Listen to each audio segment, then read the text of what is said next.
No matter how flashy I could be and the spend I will do, if the message is not delivered, then what is the point of doing all these things? Know everything about your client. Your journey should begin with the research. If your research is 100%, trust me, reaching to the next step is much easier. And the agency should also look at the realistic solution instead of just giving the glamorous presentations that, okay, I'll give you this, I'll give you this, I'll give you this.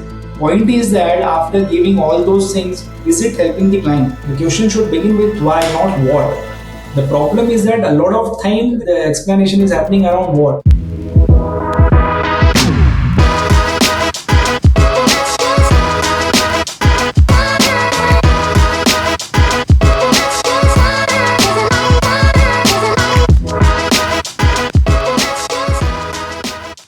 Hey there, welcome to Marketing Mavericks with Indiefolio. Today we have Shailendra Pandey with us, who's the Chief Marketing Officer at PPFAS Mutual Funds. He has a very interesting background, which we'll cover, where he went from doing something very different to being the Chief of Marketing at a very, very large company. We also discuss marketing in BFSI and how it could be challenging, boring, or exciting. And we extract a lot of insights for young marketers. Thanks a lot for your time and welcome to the podcast, Shailendra. Thank you. Thank you for having me. Let's get right to it, right? So when we looked at your entire background, while today you're obviously leading marketing for mutual fund investing, I think if I look at your career in the initial parts of your life, it looked very, very different. Could you kind of give a quick heads up to all of us? How did you really start off your career, and how have you ended up becoming a marketing lead in the BFSI sector? That's very interesting. I mean, if you believe in luck, perhaps that's the right answer, that I happen to be at the right place and the right time. The journey started immediately post my graduation. So I'll give you a bit background, and that's very funny. So one of my friend who came to house and he said that there is an interview going on in a newly formed company called Topsline, which was part of the top security company. And because he wanted a company, just somebody to accompany him, he said that why don't you come and we'll go for an interview. And I didn't have any formal resume or CVs in hand, so I thought, okay, fine, let's go. So I went to the cyber and then made my resume, landed up to the Topsline's office, and there was this walk-in interview which was going on. So everybody appeared, I appeared too. Without having any experience, I was fresher and waiting for my graduation result also. So it was not out then. So I've gone there, they've taken the interview, and then I landed to Topsline. It was very interesting because that was something for the first time in India. They were trying something new. I mean, obviously in foreign countries, you would come across all these facilities wherein the emergency response system and all those places. But in India, it was pretty new concept wherein they have promised that will reach you well within 9 minutes. So I was like, oh, that's very interesting. And working on GPS, so you're working on a computer and somebody calls you and a pop-up comes up and then you pick up the walkie-talkie and talk to somebody who is there on the vehicle. So that was very interesting. But that was not the aim. Once I've got my certificates, then like everybody does, the group, the friend circle, we have all assembled to a place and everybody had some idea, okay, we'll do X, Y, Z. And that time, Fiata was very much in the news, freight and cargo, because Kingfisher Airlines and all those SpiceJet. So things were really booming up in the airline industries. Out of 6, 7 of them, they've decided, okay, we will do ITA. Couple of them have decided to got into accounts. And I was the only one with what to do. I had no idea. So somehow I've spoken to a couple of people and they've said that, okay, why don't you try journalism? You have got a good knack of connecting with the people and all. I mean, that was the basic. I had no idea about what I was getting into. But then I thought, okay, something we'll have to do because merely having a BCom degree will not take you anywhere. And that's how I got admission into journalism. So journalism because it was evening college. Simultaneously, I thought, okay, let's earn something and support my education as well. So I was working with Topsline and then the journalism education was also happening parallelly. Once I've got the certification, I got passed. Now there was a clear defined path ahead that, okay, now I've become a journalist. At least if not a journalist, I am a certified student now. What next? So obviously was looking out for internships and trying to get some connects or tried walking to the publications hours and all. Luckily, I got 4 5 months internship with IBM 7, and actually worked with some of the best minds. Still, they are around and heading the top positions in many media houses. So got to learn a lot there. And then after some time, I was chatting with few colleagues in Network 18's office and got to hear about PR, public relation. And that was very interesting because I mean you get to connect a lot of people in corporates, you get to attend those parties and go to five-star hotels and all.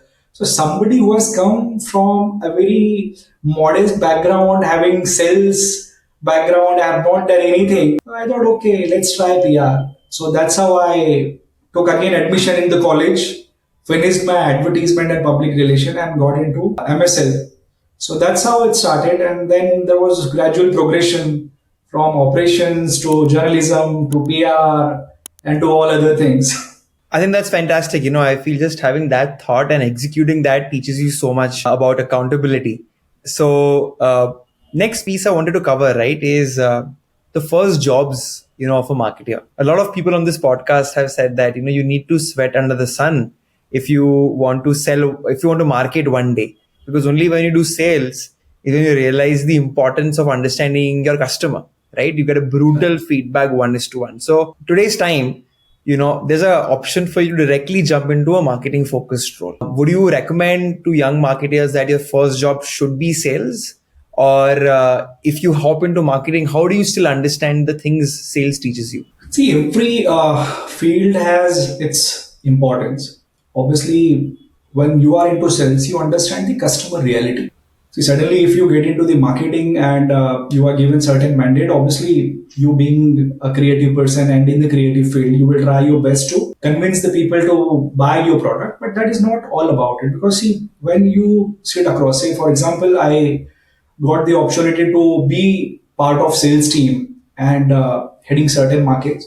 So when you have sat across the client or the distributor, so in mutual fund there are distributors, the vertical which I lead.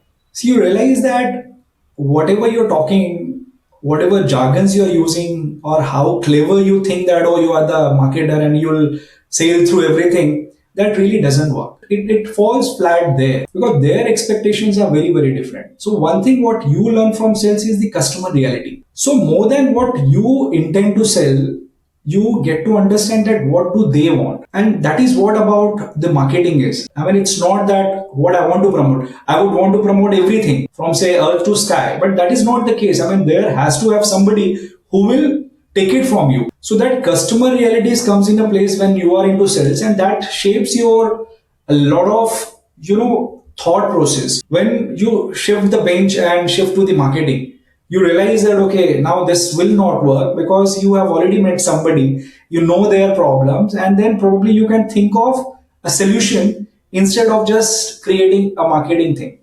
So this is how it works. Got it. I couldn't agree more, right? I feel often you sit in your fancy offices as a marketer and think, this is a product which will work for my tier 2 segment.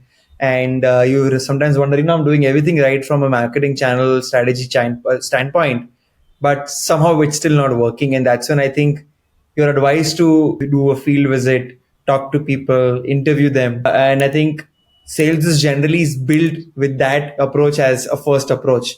And I think it really makes you understand, what's the ground reality. I want to, I think now kind of jump into a fundamental question a lot of people have today about marketing. You have a background in journalism. A lot of people from creative and communications background also become, marketing leaders. You also see a lot of people who come from a strategy, numbers, planning, technology background as well. And today, if you see, there's a lot of conversations around, data-driven marketing, personalization, really creating cohorting, and making sure that you attribute everything to calculate ROI. So conventionally, a lot of people thought that marketing is like a creative job. But increasingly, if I look at how marketing is judged today, it's a really analytical job. And that's what confuses a lot of students, right? They're like, hey, I'm a creative person. Should I get into marketing? Another person is, I'm very analytical. And I think I have a good taste, but is engineering or product better for me, or should I get into marketing in the other place? So since you kind of tasted a bunch of all the things I mentioned, I think I'd love your perspective on where do you think marketing lies? Is it for the right brain or the left brain? See, that's a false binary. It's not this or that. It's this and that. Since you mentioned about data, see, data are nothing but the numbers. They are the numbers. But your aspirations are emotional. Ultimately, you are dealing with the aspiration of the people. When I say I'm into a financial company, what are people buying to? People are not only buying the product, they are buying their aspiration. They have certain objective which they want to achieve. Say, for example, if you start SIP with me today, obviously you will have some idea at the back end that I want to help my child's education, I want to buy a house, I want to save for marriage or XYZ. So people are actually buying aspirations. So it's not this or that. The reason I say this and that, because see, you need creative thinking to thought through what your customer want, and then obviously the analytical thinking helps you shape certain things. Obviously, if you want to promote something, you go out in the market and you want to promote certain idea, then obviously without data you cannot do it. But only having data in place will get you anywhere? Answer is no. So you want proper data in place. With the help of those data, how creatively you reach out to your set of audience and people and communicate, which will resonate with what you are trying to achieve, will make more sense. So if somebody is saying that, oh, I'm data expert and that is good enough, no. Somebody is saying I'm very creative, is that enough? No. You will have to have both these things aligned to come to a conclusion to become a good marketer, because then only you will able to give the right solution. If you are good at one, not good at two, that is not going to work out. So you'll have to be expert in both the two. If I may ask you, which one do you lean on towards more? Is it the analytical brain or the creative brain? Normally, it works both ways. Okay. See, I'll tell you, at a time, what happens that data comes first. Say, for example, as a marketer, if somebody is asking you to promote certain things, the first thing you'll do, you'll go back and look at the data. But at a times, what happens that if you are least bothered about that, what is the data and all, and you are actually focused on the client's requirement, then your creative ability come first. If you really want to provide a solution, then it really doesn't matter that how many people you are reaching out and to how many people it will impact. Say, for example, if I want to communicate something which I feel if one person is taking that will make its life easier, then that's good enough for me. So depend upon the situation, it works both way. I mean, you cannot say that, okay, this comes first, that comes second, and this is how it works. So totally depend upon the situation, you will have to take a call. Obviously, both these things are important. You cannot have just one. 100%. I think, thanks for that example. It kind of puts a lot of context into place. I feel your brief should always be kind of driven by data and analytics. However, the actual communication for that TG, like to get them excited, you need that creativity to kind of cut through the clutter. So I think that's a fantastic example. And just this one. Generally, when I speak to marketers and I speak about categories, CPG, SaaS, tech kind of excites a lot of people.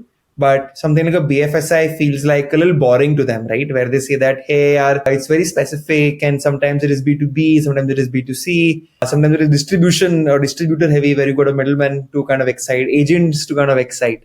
Obviously, you've spent a long time here, and we also work with a lot of BFSI clients at Indiefolio. And I know that, boring is the last word I'll kind of use for that. So can you give a quick background about like how important creativity, narrative, and excitement is in your communication, and how, despite of all the compliance and all the checks which you need to do with BFSI, you're able to cut through that? See, BFSI is boring. I'll admit it. So even when we've started, not many takers were there. But see, boring is exciting because money is involved. So wealth creation is a long-term process. We all know that. Today, if you invest, you'll not be richer tomorrow. You'll have to wait for a longer period of time. So it's a very tough space. As you rightly said, it's tough space between creativity and compliance. But I don't see it as a major challenge. Because see, what happens that compliances help you to think in a certain way, which shapes your thought. And you also know that you'll have to be disciplined in terms of your approach and communication. So I don't take it as a very negative term. I think, see, ultimately, whatever compliances or regulations are there, that is all for the end investor. So the regulators are protecting the end investors' need, and a lot of things are happening. And in such a situation, especially in the secondary market and all, you will have to have these compliances in place. At a time, you feel, oh, I'm stuck, because you want to communicate something, but the regulation doesn't allow you to do that. But what happens because of that, you kind of start thinking the other way around. So if one door is closed, that how would you reach to the destination by using the other modes and mediums and the roads and the paths available? So in a way, it helps you to become more creative. Challenges are there. Challenges are obviously there and will always be there. Ultimately, see, whatever we do it for the end user. It could be, say, your listener of the podcast, it could be the investor of my fund houses, or it could be anybody. My intention is to reach out to them. So no matter how many compliances you'll bring in, I will try and find out some space and reach there. Obviously, having compliances will help you to follow a path which is actually helping the end investor. I mean, I look at it from that point of view.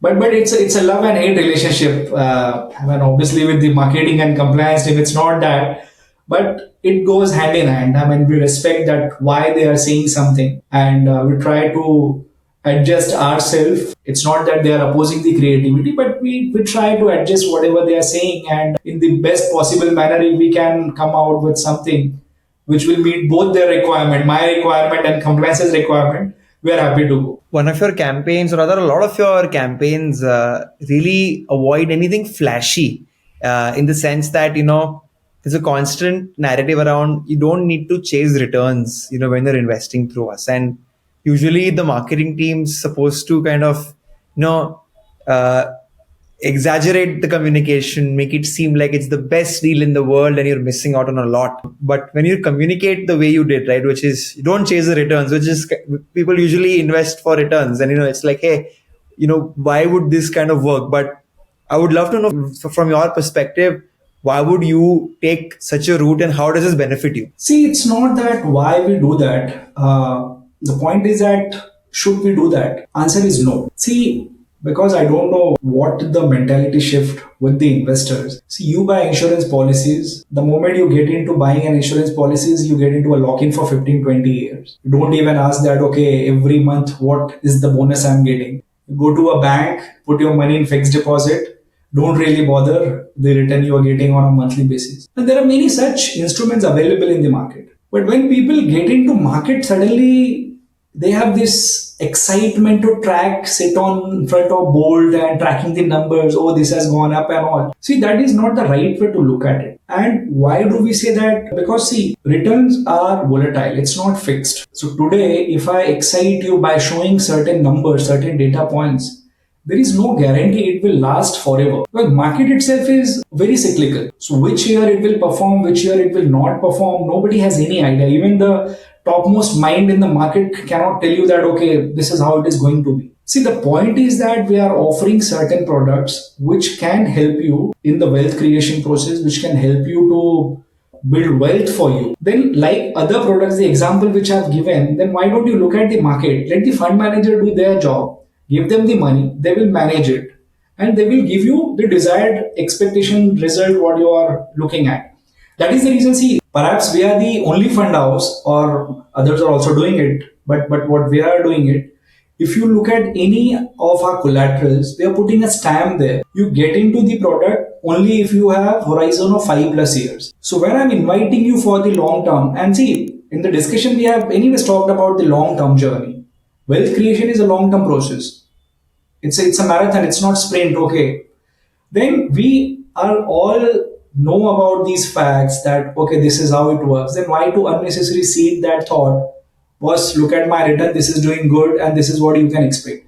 If somebody is doing that, then that is injustice to the investors who's getting into you. That should not be the case. And that's the reason we stay away from it. Today, there's a lot of people starting their agencies. At IndieFollow, we are a network of founders of creative agencies. And one question which always comes on people's mind is what separates a good agency from a great agency? And with your experience on working in large, agency service businesses as well as being on the demand side and the client side now, can you tell a little bit about, what do you think is the difference between great and good? I'll tell you a quote which I have heard from Mr. Sunil Gautam. I mean, I have worked with him when I was with MSL. He was the founding member there. So in one of the meeting, he said that know everything about your client. So if you don't know your client, then it becomes very difficult for you to prepare any plan. I've always seen that gap, that communication is not passed on most of the time, and the agency keeps cribbing about it. The Copcom guy has not informed me about this, otherwise I would have given better solution. See, now we are living in a world where everything is available. There are certain information which is very confidential and cannot be shared, but besides, everything is already available in the public domain. Anything you plan, the first step is the research. Your journey should begin with the research. If your research is 100%, trust me, reaching to the next step is much easier. So what great agencies are doing, they are understanding the client's requirement, what do they want, and accordingly pitching the ideas. I've seen many instances wherein the plans will be offered without having any context and without having any rationale to it. I want to meet XYZ journalist or set up meeting with my CIO and that journalist. Why? As an agency or even at a client side, when you are putting a request to the agency, have some rational thought that are you in the licensing business? If answer is yes, then probably all these meetings will help you. But if you are expecting something out of your agency, give them all the information, and the agency should also look at the realistic solution instead of just giving the glamorous or those flashy presentations that okay, I'll give you this, I'll give you this, I'll give you this. Point is that after giving all those things, is it helping the client?